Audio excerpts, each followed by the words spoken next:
Previously on the Z1 podcast.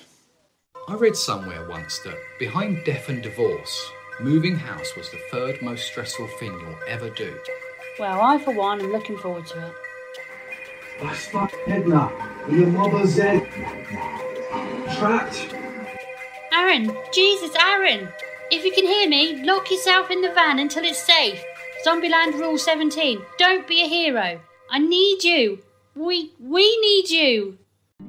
Warning. This is a work of fiction.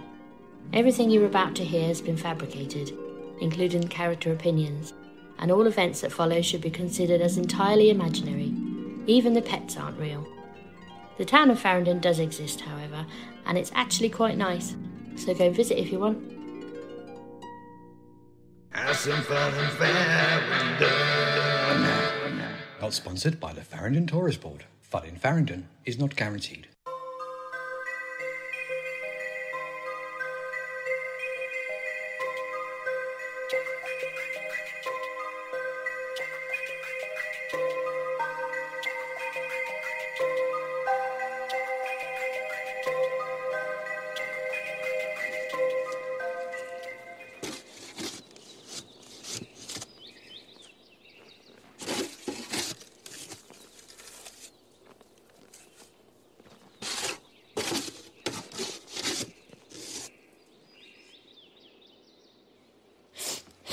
I can't believe you're gone.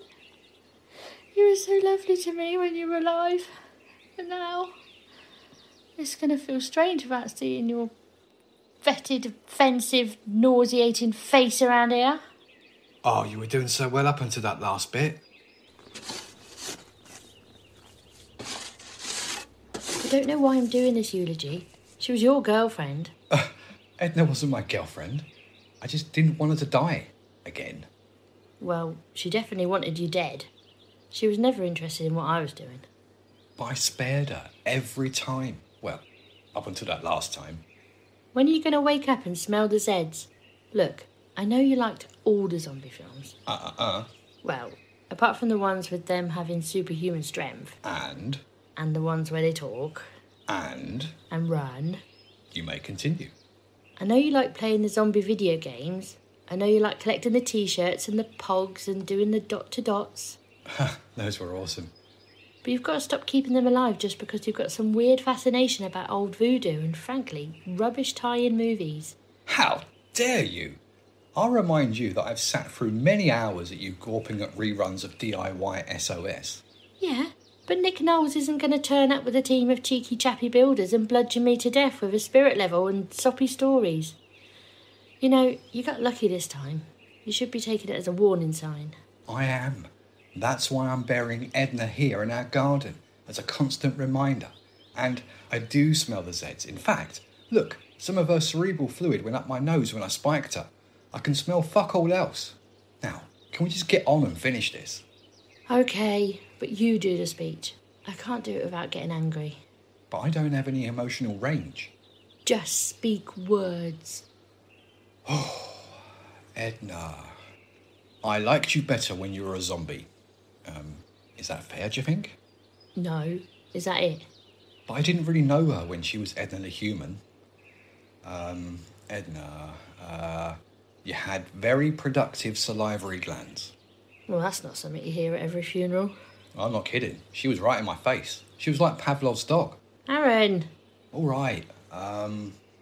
Edna, you were very, determined. I'll give you that. Oh, you nearly got me, didn't you, you cheeky mare? Can you just say something normal? Oh, God. Edna, you were the only zombie we buried, so you should be honoured. And although this probably isn't the place you would have chosen, I hope your soul is where you want it to be. Better? Better. Now you can tell me about your amazing and daring escape. And then I noticed the one with the baggy t-shirt tried to slope away, and I shouted to him, "Where do you think you're going, shithouse? Come back here, you." So then I grabbed the baggy t-shirt guy, and I lifted that shirt of his, tied it up around his forehead like a tennis star's headband, and squeezed it until it crushed his skull into his brain. game, set and match. Wow. Then it was just me and the boss lady, Edna. Finally, mono eats mono. Only one of us was coming out alive. I knew it. She knew it too. She hissed. She growled. She salivated, obviously. Yeah, all right, I get it. You don't have to do the sound effects. Just trying to paint you a picture. Anyway, I beckoned her in. Like, what you got, girl? Turned out not very much. She shuffled towards me, arms flailing, reached out for a bite and got a mouthful of letter opener. Zombie face fluid everywhere. She slumped to the ground. Life extinguished. Was that the point where you started singing, "I like me now"? What? You heard that? Yeah, she was holding on to the talkie-walkie the whole time. Although the signal kept dropping out, I'm pretty sure all I heard was a lot of girly screaming and retreating footsteps. Oh yeah, those were totally the zombies. Yeah, right. It certainly didn't sound as theatrical as you've just explained it. Why don't you start with how they surrounded you? And no amateur dramatics, please. You're impressing no one. Oh, that I can do. So, I was in the back of the van shifting boxes of our stuff, yeah? When sodding Greensleeves started up, didn't it? And I don't know where they all crawled from, but by the time the music had stopped, they were climbing over each other to get in. Why didn't you get to the front and get out the door? I'm getting to that. I started throwing boxes at them, and it knocked them back a bit, but they just kept on coming. Then there was a weird crunch and the van floor fell through. It did what? Straight up. I don't know if it was because the van's old, or because I hit a speed bump in the road on the way up there, or because of all the weight and the... How fast were you going when you hit that bump? 60? Say again? Because that sounded like you said you were going 60 miles an hour on a road with speed bumps in a van that's so old there was a magazine article of an up-and-coming Margaret Thatcher in the glove box. All right, sorry, Constable. As it turns out, it did me a massive favour. The Zeds fell straight through the floor panels, and that allowed me enough time to move to the front and escape. Then how did Edna get hold of your talkie-walkie? It must have fell out my pocket as I scrambled to the front. So, how many Zeds did you actually kill? Oh, all of them, but I had the distinct advantage that they were all trapped in a hole. Do you think it's cheating? Boring? Yes. Cheating? Nah. Did you get hurt at all? Well, now you ask, I've got a bit of a bad back from digging Edna's grave. I meant any scratches or wounds, you numpty. Something serious. I think I'll be having some back pains of my own soon. Look, I'm just glad you made it. Really, you don't know how glad. Oh. I'm still annoyed at you, though. Oh. Well, that sentiment didn't last long. Wrecking the van? You've only been driving for 5 minutes and already you're a road rager. If I didn't hit that speed bump so hard, then maybe I wouldn't have got out of the van alive. And I know I probably worried you, and I'm sorry, but I'm fine, you're fine, Hendrix and Mimo are both fine. I'm pregnant. Okay, I did not see that coming. Oh, what I meant to say was, yay! Oh, pregnant, eh? How? I mean, how did you find out? Well, I've had an inkling for a while, and so I took a test and it came back positive. Then I took another, just to make sure, and another after that. Did you really have no idea? Didn't really cross my mind. You know what our luck has been like when it comes to conceiving. What about when I was spending my mornings outside on the lavatory? I figured you had the shits. Well, sometimes, yeah, but mostly I was thrown up. Oh, well, you could have told me. I didn't want to worry you. You would have just assumed I was ill. Look, are you okay with this? Am I okay? Well, you know I love you, but let's be honest, you've always gone through life with an attitude of acceptance, like, oh, well, I guess we're having a baby now. I need to know that you're okay with us being pregnant. Yes, I'm more than okay. I'm happy. Happy? Yeah, I'm happy. Despite all that's going on? Well, the irony hasn't escaped me that all the years we spent trying to have kids, thinking there was something wrong with us, going for checkups and changing our lifestyles and being precise about our sexy time, when all it really took was the complete annihilation of society for God to turn around and say, hey, you two, you can be parents now. We're not there yet. We have been here before. That's a fair point.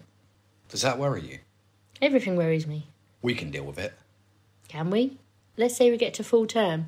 What about complications? What about placental abruption, cord prolapse, eclampsia, uterine rupture?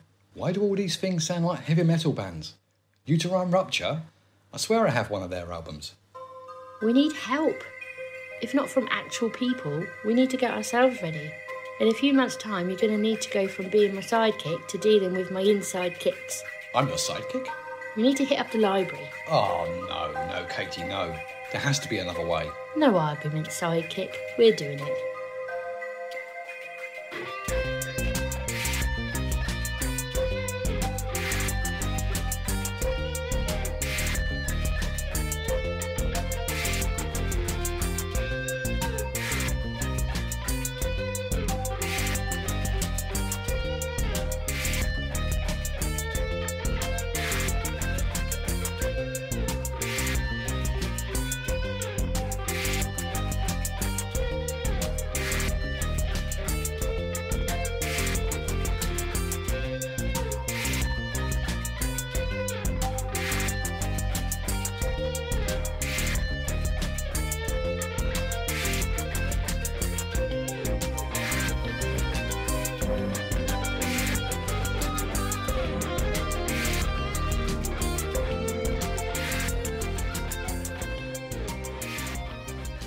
Next time on the Z1 podcast. We're only talking about a library. That building is the most dangerous place in Farringdon. It's got a shutter door covering up double doors of smash-proof glass, and then another set of doors just past them. We have a crowbar, you just have to be quiet, that's all.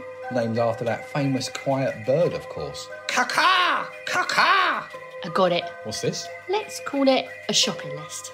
This is the weirdest thing we've ever done.